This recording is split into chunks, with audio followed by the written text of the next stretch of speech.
A woman giving birth to a child has pain because her time has come. But when her baby is born, she forgets the anguish because of her joy that a child is born into the world. So with you, now is your time of grief, but I will see you again and you will rejoice, and no one will take away your joy. And that day, you will no longer ask anything of me. I tell you the truth. My Father will give you whatever you ask in my name. Until now, you have not asked for anything in my name. Ask and you will receive, and your joy will be complete.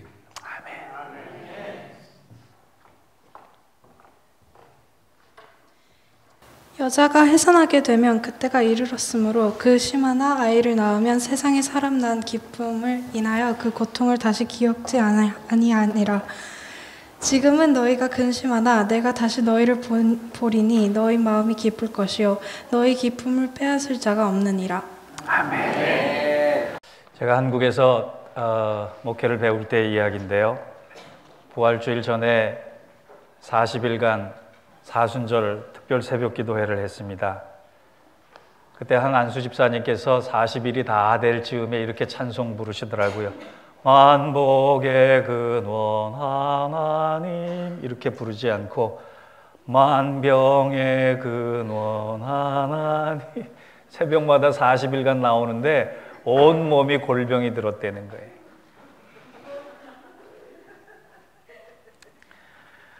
지난 주간 우리 일주일간 고난주간 특세했는데 여러분 수고들 많으셨고, 아마 나오시면서 다들 그랬을 것 같아요. 아, 예수 믿는 게 쉽지 않다.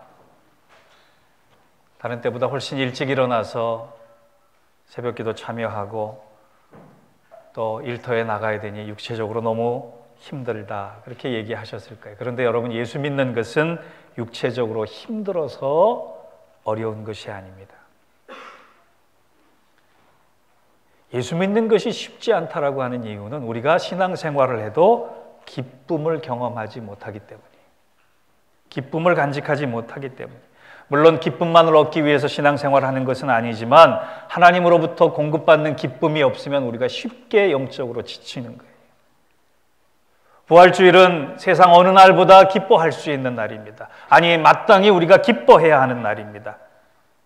그렇다면 오늘은 부활의 주님을 따르는 그리스도인으로서 어떻게 우리가 기쁨을 누려야 할지 성경에서 얘기하는 네 가지의 중요한 그 원리를 잠깐 살펴보고자 합니다. 첫째, 우리가 기쁨을 누리기 위해서는 다른 사람을 시기하지 않고 질투하지 않고 비교하지 않아야 합니다.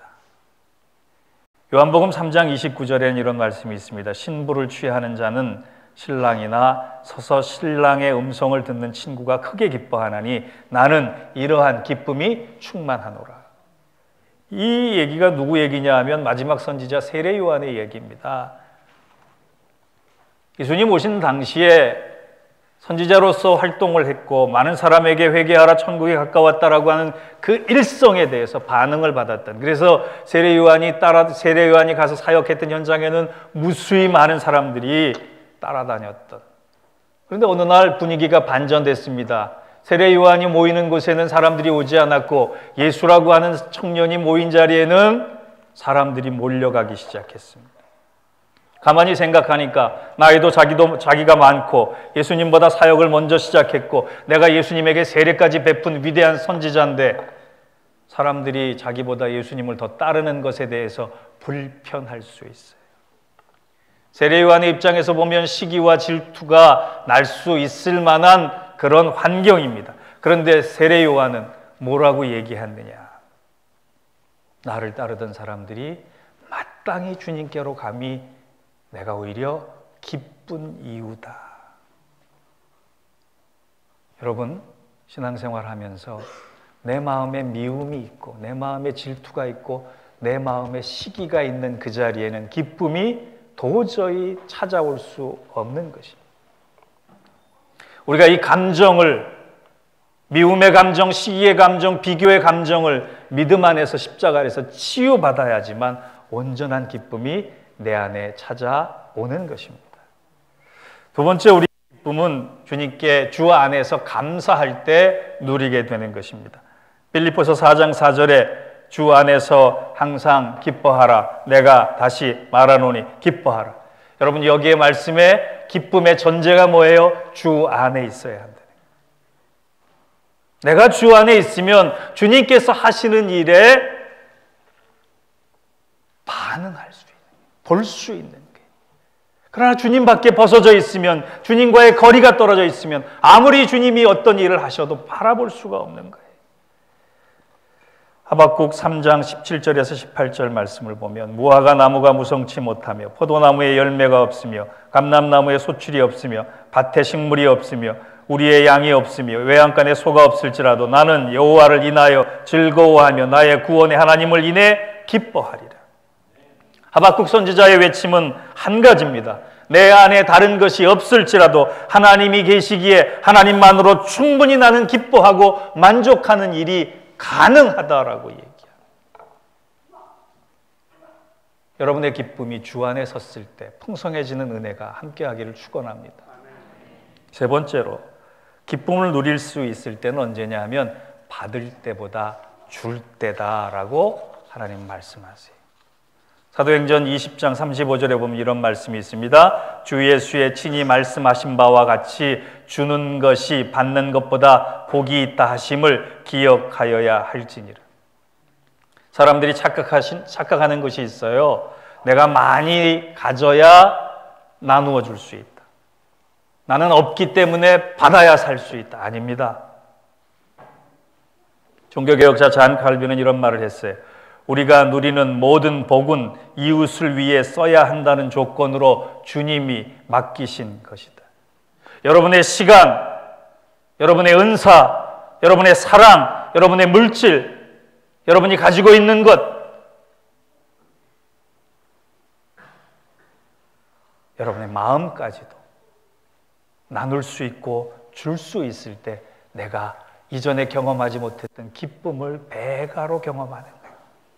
그것이 주님 닮은 것이고 내 안에 기쁨을 거두는 좋은 믿음의 방법입니다. 성경에는요, 가장 짧은 절이 두 절이 있는데 그 두 절이 뭐냐? 주께서 우신이라고 하는 절과 항상 기뻐하라라고 하는 두 절입니다. 그런데 이 두 절 사이에는 연관성이 있어요. 주님이 우신 것과 기뻐하는 것의 연결고리가 뭐냐? 주님이 주셨기 때문에 우리가 기뻐할 수 있는, 주님이 우리를 위해 생명을 주셨기 때문에 우리가 오늘 기뻐할 수 있는,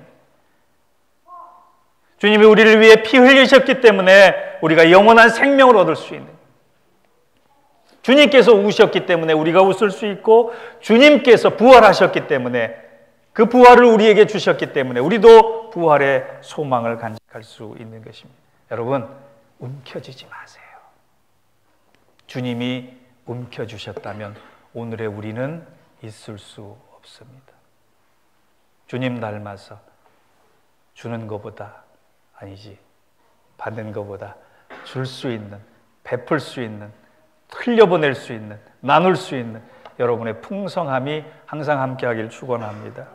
마지막 네 번째로 기쁨을 누릴 수 있는 방법은 주님의 부활을 믿고 우리가 다시 부활한다는 소망 안에 있을 때 기뻐할 수 있는, 오늘 본문 말씀이 그것입니다. 요한복음 16장 21절과 22절의 말씀에 여자가 해산하게 되면 그때가 이르렀으므로 근심하나 아이를 낳으면 세상에 사람 난 기쁨을 인하여 그 고통을 다시 기억치 아니하리라. 지금 너희가 근심하나 내가 다시 너희를 보리니 너희 마음이 기쁠 것이요 너희 기쁨을 빼앗을 자가 없느니라. 요한복음 13장에서 17장까지는 주님께서 십자가에 달리시기 전까지 제자들과 만찬을 하며 나눴던 말씀입니다. 그 말씀이 16장에 끝나고 17장부터는 예수님이 겟세마네 기도를 시작하세요.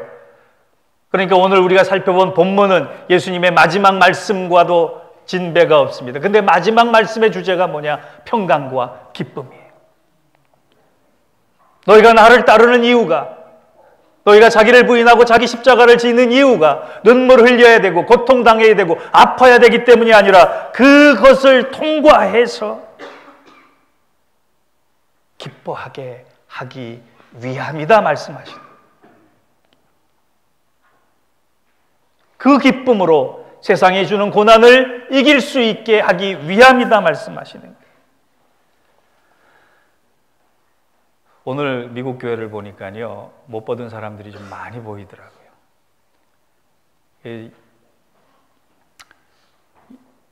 미국 사람들은 ET 교인이라고 그러잖아요. ET 교인. 이스터와 땡스기빙 때만 교회 나와서 ET 교인이다 그러잖아요. 오늘도 못 보던 사람들이 많이 보이는데 제가 유심히 얼굴을 봤습니다. 얼굴에 기쁨이 있나? 저도 오늘 여러분들의 얼굴을 보면서 여러분 안에 기쁨이 있나? 오늘은요, 어떤 날이냐 하면 지난 한 주간 동안 고난을 묵상했다면 그 기쁨이 여러분의 얼굴과 여러분의 마음과 여러분의 영혼과 여러분의 삶으로 찾아오는 날인 줄 믿습니다. 한국 교회가요, 고난에 대해서는 묵상을 참 잘해요. 기쁨에 대해서는 잘 붙잡지를 않아요. 초대교회는 고난절 40주간을 40일을 사순절 40일을 지내고 나서 부활주일 이후에 성령 강림주일까지 50일을 기쁨의 50일, The Great 50 Days로 지켰습니다. 부활주일은 하루지만 그 부활절이 오기 전까지 40일간 경건하게 십자가를 바라보며 주님의 사랑을 묵상했던 40일의 기간이 있었다면 이제 부활주일을 통해서 주님께서 우리를 얼마나 사랑하셨기에 이러한 일들이 우리의 것이 되었나라고 하는 것을 기뻐하는 날, 그것이 부활주일부터 오순절 성령 강림주일까지 50일 동안 기뻐하는 날이다 선포하고 잔치를 많이 했어요. 여러분, 왜 The Great 50 Days입니까? 왜 기쁨의 50일입니까? 의미가 있는 것입니다. 우리의 기쁨은 우리의 아픔보다 크다는 거예요. 우리가 당한 고통은 우리가 겪을 평강보다 결코 비교할 수 없다는 거예요. 이따가 전도사님 우리 주일학교 아이들한테 여기 벽에 매달려 있는 게 뭐냐고 한번 꼭 물어보세요. 유치부 아이들도 한번 물어보세요. 예수님을 잘 모르는 아이가 교회 와서 강단을 보고 제일 먼저 엄마, 아빠 왜 저 앞에 플러스가 있어? 라고 물어봤다는 거예요. 십자가를 모르는 아이입니다. 그때 그 아빠가 이렇게 아주 지혜로운 대답을 했습니다. 저기 서 있는 더하기 플러스는 예수님이 죽음에서 부활하셔서 우리에게 영원한 생명을 플러스 해주셨고, 죽을 수밖에 없는 죄인에게 구원을 플러스 해주셨고, 한많은 세상에 즐거움과 기쁨과 평강을 플러스 해준 표시란다. 믿으십니까? 부활하신 주님을 믿는 분들에게 이 역사가 일어날 줄 믿습니다. 오늘 여러분 안에 있는 근심이 물러가고 부활주의를 통해 평강이 넘치기를 축원합니다. 여러분 안에 있는 고통이 쫓겨나고 기쁨으로 승리할 수 있는 그 시간이 시작이 되기를 축원합니다. 여러분 안에 있는 불안과 두려움이 변하여 기쁨과 찬양으로 가슴과 입술을 채울 수 있는 이 놀라운 기적이 여러분의 것이 되기를 축원합니다. 이를 위해 부활하신 주님을 바라보십시오. 그리고 그분을 온전히 신뢰하십시오. 세상의 그 어떤 방해거리도 주님 주시는 기쁨과 은혜와 주의 복을 막을 수는 없을 것입니다. 그것을 요한복음 16장 33절은 이렇게 말씀합니다. 우리 함께 한 목소리로 받들어 읽겠습니다. 시작. 이것을 너희에게 이름은 너희로 내 안에서 평안을 누리게 하려 함이라. 세상에서는 너희가 환난을 당하나 담대하라. 내가 세상을 이기었노라 하시니라. 아멘. 고난이라고 쓰고 생명이라고 읽으며 근심이라고 쓰고 기쁨이라고 읽을 수 있는 부활주일에 살아있는 믿음을 가지는 우리 예인교회 성도들 되시기를 주의 이름으로 축원합니다. 잠깐 기도하겠습니다. 하나님 아버지, 진정 귀한 생명과 은혜 주셔서 이 부활을 기뻐할 수 있도록 은혜 주시니 감사합니다. 이날을 통하여 우리의 믿음이 새로워지게 하시고 이날을 통하여 우리의 기쁨이 세상에서 줄 수 없는 기쁨이 되게 하시고 세상이 누릴 수 없는 평강을 주님 부활의 소망을 간직하며 우리도 누려갈 수 있도록 주의 복으로 충만케 하여 주옵소서. 예수님의 이름으로 기도하옵나이다. 아멘.